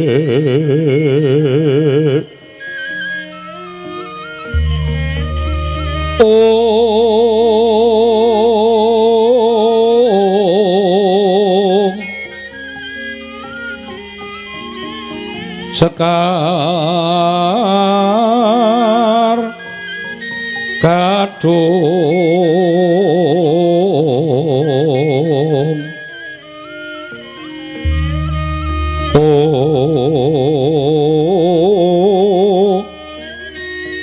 ngas kandanyo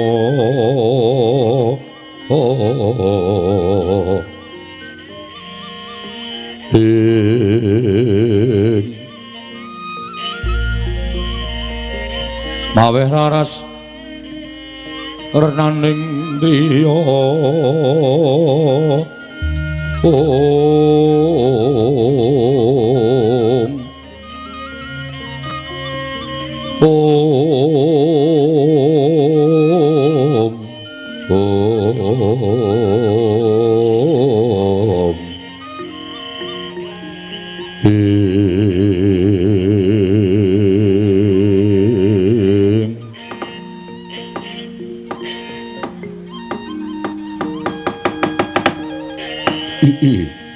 jagat Dewa Bathara ya jagat pangestu Ngara Wiladal.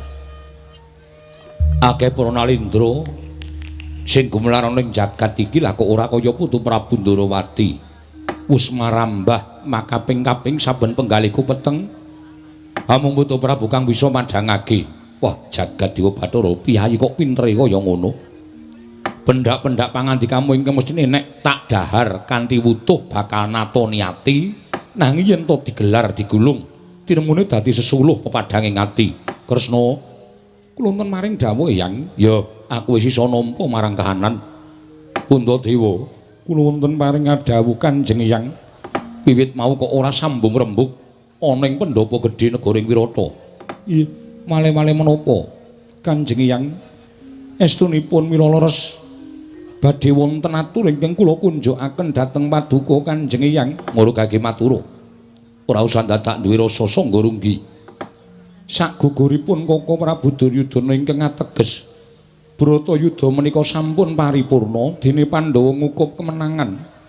Negari Ngastina wangsul wonten panguwaosipun Pandhawa.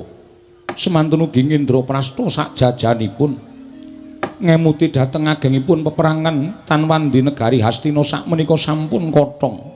Suwung kados dene bumbung wong-wang. Inggih krana kathahipun kawula ingkang sami pejah tuwin telasing Branda Prabaya ingkang kinarya waragating perang. Nanging babakan menika sanes ancas gegayuhan ingkang utami. Langkung-langkung Pandhawa sampun nglampahi kodrating jagat ingkang namipun Bratayuda. Dene saksampunipun Kurawa ludes keles tanpa tilas. Pepinginanipun ingkang wayahipun Puntadewa. Daya-daya Pandhawa boyong dhateng negari Ngastina. Ngiras pantes niti priksa dhateng kawontenanipun Praja Ngastina ingkang nyata sampun dados kukupaning Pandhawa. Mekaten Kanjeng Eyang. Wah. Barep kakangku sik. Yen diparengake aku tak matur. Dimas arep matur apa? Ingkang sepisan aja blereng marang kamenangan, aja sulap marang kadonyan. Yen tumrap aku dudu babagan nggone Pandhawa ngukup kemenangan negara Ngastina. Kanthi nglakoni perangan mau, tanganku kudu wisuh gedhe sedulur-sedulur. Kuwi dasarku nglakoni dudu babagan kamukten. Dadi aja pisan-pisan duwe penggalian nggonku mentala ngokop gedhe sedulur mau. Mung merga ngoyak marang kamukten negara. Kuwi babar pisan ora. Kuwi dudu gegayuhanku sing utama. Sing luwih utama patine Kurawa kabeh mau dadi sarana padhanging jagat. Sumilaking watak utawa ilanging watak angkara Budi Candala. Kuwi sing luwih wigati. Mula yen barep kakangku kesusu menyang Astina, mung bakal ngukup kemenangan. Apa ora jeneng saru, apa ora jeneng dikira Pandhawa padha sulap marang gebyaring kadonyan. Nganti tegel ngidak-idak batange sedulur, ancik-ancik kuwandari sanak kadang. Werkudara, apa? Nek guneman ki mbok ya sing kepenak to Yai. Aja kelandhepen. Tur mbok ya nyawang kowe kuwi guneman karo sapa? Kok letok lehmen? Nek nganti kecocok penggaling Yai Prabu iki mengko malah kurang prayoga. Koko Prabu mboten dados menapa. Kula kinten leresaturipun Werkudara katingal tasih kuwur miwah baliwuring budi ingkang rayi. Saengga kawiyosatur kula ingkang kirang ing pametang milori paduka nyuwun pangapunten Koko Prabu tuwin paduka Kanjeng Eyang. Yai kula nyuwun pangapunten. Nanging tumrap ingkang raka pangandhanipun Yai menika kula kinten sampun prayogi sanget amargi gotanging Praja Ngastina menika mangke menawi ngantos kedangon ugi mboten prayogi. Werkudara, Nggih. mestine Dimas Werkudara isa nyurasa marang kahanan. Saperangan kawula Ngastina nalika padha ngeyup ana ing peperintahaning Duryudana biyen uga ana kang sak temene ngarep-arep baline Pandhawa marang Astina. Akeh kawula Astina mau jebul kanyatane ora kabeh padha sumuyut nungkul marang pangreng Duryudana. Ketitik nalika arep kawiwitan Bratayuda mbiyen akeh para kawula kang padha nyorohake uripe bebela marang Pandhawa. Malah ora mung siji loro, nanging ewoning kawula kang padha sumuyut ikhlas minangka tabuk tawuring peperangan dadi sarana kemenanganing Pandhawa. Yo, mongko kuwi cetha lamun kawula Ngastina dadi cethane saka petunganing pun Kakang, lamun Pandhawa ora enggal boyong marang Astina iki mengko sinenggo Pandhawa sing lar saka tanggung jawab. Malah ana ingkang bakal mestani Pandhawa wis ora gelem bali marang Astina amarga Astina wis remuk bubuk kahanane amarga Bratayuda.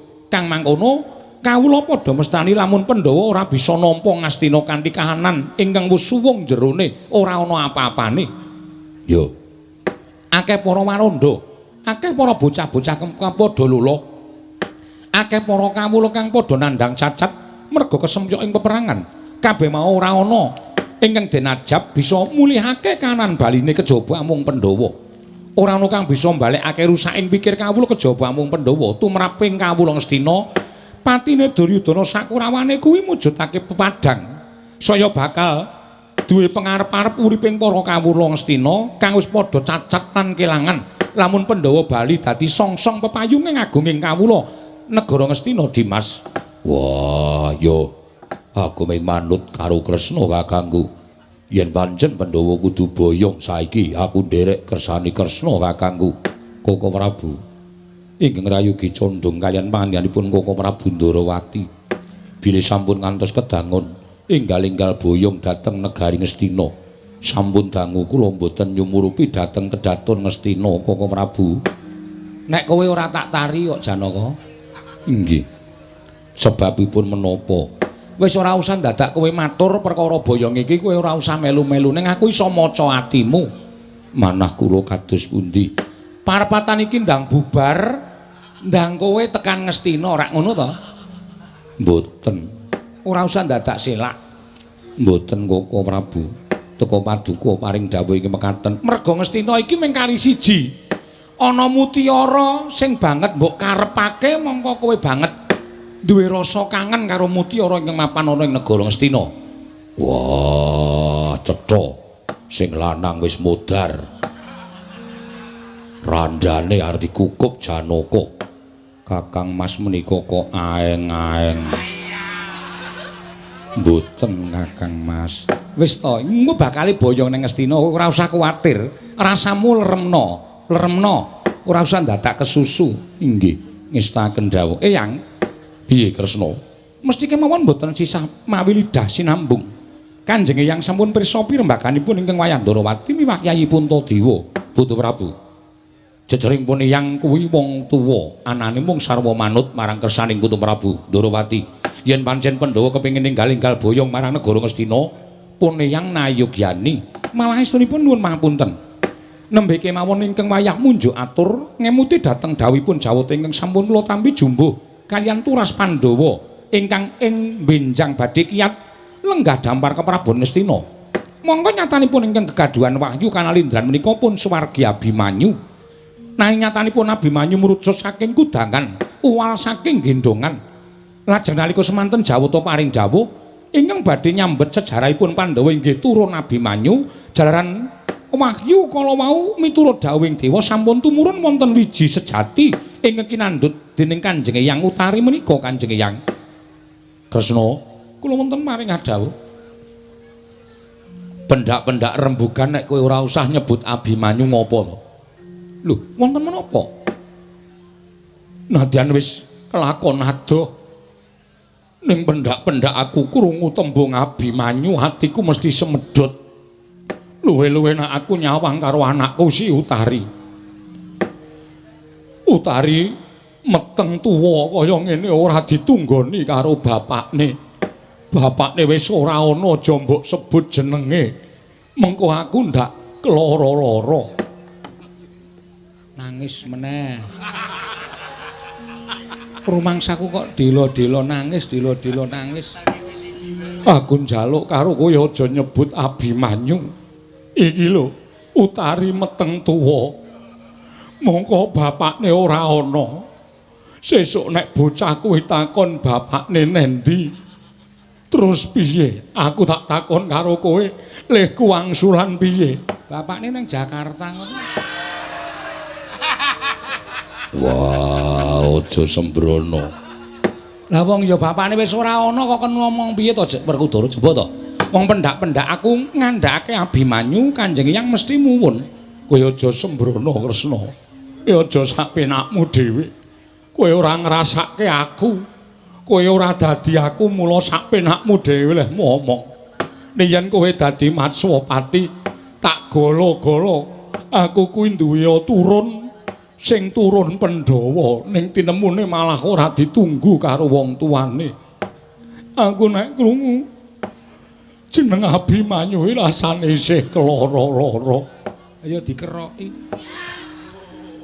Wah, kuwi aja sok kaya ngono. Aku gething lho Werkudara. Aku ki ora seneng. Lelakon sing wis kelakon isih dieling-eling tekan sprene iki aku ora seneng. Yen nganti kaya ngono katerusane mengko mundhak Kanjeng Hyang Matswapati kuwi tetel kanalindrani. Sinebo sangganing para wadyabala semene akeh ingkang padha bali marang Projeng Wirata, kabeh prajurit ingkang padha bali marang Projeng Wirata siji wae ora ana ingkang netesake lho, nadyan kelangan bondo donya, nadyan kelangan anak. Ning iki ratu lho Werkudara. Pendak-pendak kelingan karo putune kok mesti nangis, pendak-pendak kelingan karo putune kok mesti nangis. Kelingan karo anake mati ora nangis malah kelingan ro putune nangis. Sami kalian kula. Ora caturan. Koko Prabu mbok dipun paringi kesempatan. Kula menika munjuk atur ngersa paduka Kanjeng Koko Prabu. Wis ora Janaka kowe ora tak parangke matur. Oh inggih ngestaken dawuh. Eyang ing mekaten samangke daya-daya keparenga. Ingkang wayah pun Dwarawati dawuh kan ingkang wayah pun Werkudara. Ya, piye? Karepmu piye? Supados nglempakaken dhateng sisaning para wadyabala saking negari Ngamarta tuwin para putu-putu Pandhawa ingkang samangke sampun dungkap dewasa. Keparenge samapta ing gati sawiga ing diri supados angoda lampahipun para Pandhawa anggenipun boyong wonten negari Ngastina Kanjeng Hyang. Sigra-sigra yen permana kanca sigra ngraken awang sesangka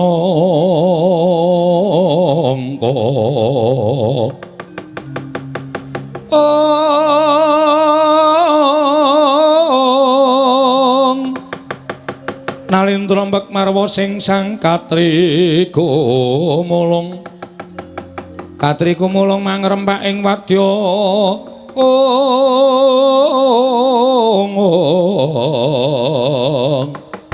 Kurta kurore kagiri-giri lo nanggono magawi gelarira wang-wang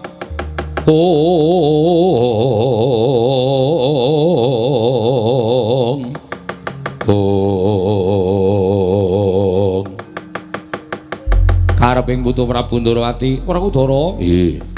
Kowe ndak keparangake metu dhisik Yayi. Wah, Kresna kakangku paring dawuh apa? Putu-putu mulan sisaning putra-putra Pandhawa ingkang isih padha sugeng. Kelompokna kabeh dawuhana supaya dina iki Pandhawa bakal boyong marang negara Ngastina. Ya, ngestake dawuh. Lelanono aku metu njaba. Sing ati-ati aja kaya bocah cilik.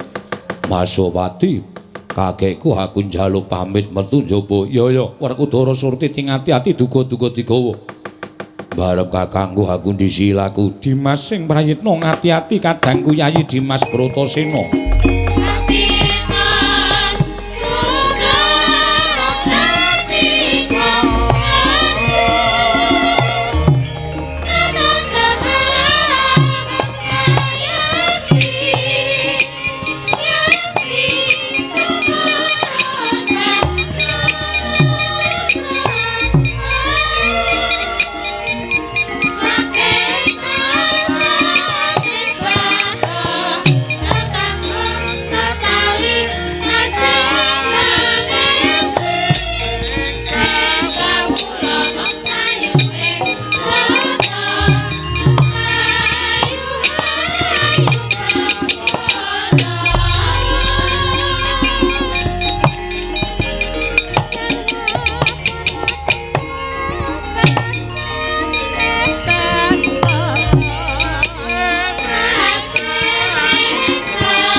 Nuwun maring Adawu. Sira Yayi ndatus budhalo marang Saptawarga. Inggih. Matur marang Kanjeng Hyang Saptawarga sarta Bibi Kunti derekna tindak marang Astina. Ngestaken dawuh. Matur lamun Pandhawa dina iki wis boyong marang negara Ngastina, Bratayuda wis paripurna sartane Pandhawa ngukuk kemenangan. Ngestaken dawuh. Menapa kepareng Kanjeng Ibu kula jujugaken wonten negari Ngastina? Ora, kowe iki arep ngapa to kesusumen iki? Inggih. Diutus wong tuwa urung mlaku kok wis semaya iki piye? Inggih ngestaken dawuh. Bibi Kunti kelawan Kanjeng Hyang Saptawarga kudu bareng kalawan para Pandhawa tedhak marang Praja Ngastina. Ngestaken dawuh nyuwun pamit madal pasilan. Sing ati-ati aja kaya bocah cilik Dimas. Kanjeng Hyang kula nyuwun pamit. Janaka ngati-ati aja kaya bocah cilik ya Janaka.